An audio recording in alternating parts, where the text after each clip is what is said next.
welcome back to Fort Reads. Tonight we're reading Silly McAdam. Not too long ago there lived a man called Adam McAdam. His wife called him something different. She worked very hard, but Adam McAdam always seemed to lose their money, so she called him Silly McAdam. "You drive me round the bend," she'd often scream, which is what people say when they're at their wits' end. Now you might think Mrs. McAdam was a bit of a nag, but she wasn't. She was just an extremely nice woman married to an extremely silly man. One morning, after a week in which Adam McAdam had been especially silly, his wife was counting their money. It didn't take very long. 2 buttons and an old bus ticket. We're broke thanks to you. You drive me round the bend. Sorry, he replied. We've not even enough to buy a piece of pizza. There's nothing for it. You'll have to go to an old junk sale. There's one this afternoon in town. Come on, we'll look for some old stuff. We must have something people will want to buy. They both hunted the attic, searched in the cellar, and grubbed around the garage. At the end of the morning, they looked at the pile of assorted junk. There was a tennis racket with 3 strings, a jigsaw with some pieces missing, a lamp in the shape of a ship, and an old wooden toilet seat, and a lot of very more unuseful things. This lot should fetch something, though it's a pity we haven't got anything decent to sell. After they had loaded up the car, Adam McAdam fetched the old leather flying helmet and goggles which he always wore for driving.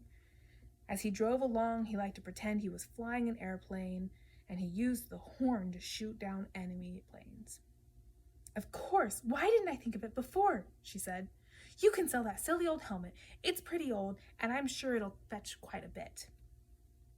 But it's my favorite thing, complained Adam. But he stopped when he saw the look on his wife's face. I'll sell it, he said. Adam McAdam drove the car down the road towards town. As he bumped along, the car was pretty old. He saw his friend Wally walking along in the same direction. He slowed down to a stop next to him. Hey, Wally, want a lift? No, thanks, said Wally. I'm just looking for somewhere to sit and eat my lunch. At the mention of the word lunch, Adam McAdam's tummy gave a loud grumble. I'll swap you something for your lunch, he said, jumping out and opening the car.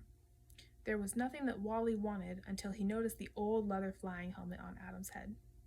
In a minute, Adam was driving along, chewing a peanut butter sandwich without his flying helmet, which was now Wally's. When he reached town, he suddenly realized he had no idea where the junk sale was to be held, so he stopped and asked a man. As he pulled over, the wheels bumped the curb, and the back door flew open. The man stopped and looked inside the car. I expect you're going to the junk sale, said the man. Yeah, how did you know? Asked Adam. Oh, it's just a hunch. I tell you what, I'll give you 10 gold coins for the lot. He worked out that if he were to sell Adam's junk, he'd probably get more money. 10 gold coins? Asked Adam. I'll write 11. I can't say fairer than that, but you'll have to throw in the car as well. Okay, said Adam, handing the man the car keys. Adam McAdam was just about to head for home when a noise made him stop in his tracks. He looked up the road and saw a woman with a one-man band. She was playing to a large crowd who clapped loudly and threw some money at her in the hat. That's a good way of making money, thought Adam McAdam. He went up to the woman. I'll give you 11 gold coins for your band, he said. Okay, I'm far too old for this anyway. Adam McAdam began to play the one-man band. Very soon, he realized there was a problem with his plan. He'd never played any music before. The noise he made was worse than terrible. The crowd started to boo at him. A shout rang out such as, "Shut up!" and "Do us a favor." One woman said, "It sounds like 6 cats are fighting in the dustbin." And then one by one, they all went away covering their ears, leaving Adam McAdam alone. There was nothing for it but for to head to home. It took him ages, as the one-man band was very heavy. He had nearly arrived at his house when he saw Wally again.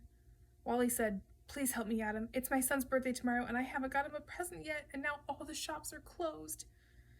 Adam thought, and then he had a brainwave. "What about this?" he said, pointing to the one-man band. "Brilliant, but I haven't any money." "I'll swap my old leather flying helmet for it." So the two men swapped again. So it was Adam McAdam arriving home. "Did you sell the stuff?" asked his wife. Yes," he replied. "Well, at least you've done something right. Give me the money." "I swapped it for a one-man band," said Adam.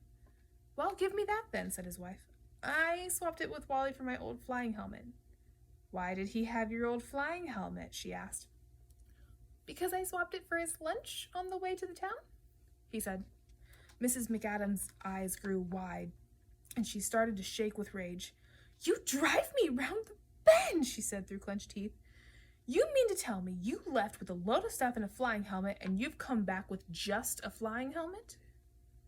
"Well, yes," said Adam. "Silly McAdam," she shouted. "You've driven me round the bend for long enough. Now I'm going to drive you round the bend." You can't. I sold the car as well." "Then I'll use this," she said, picking up a walking stick. She chased him out the house, and true to her word, drove him round the bend. Good night, guys.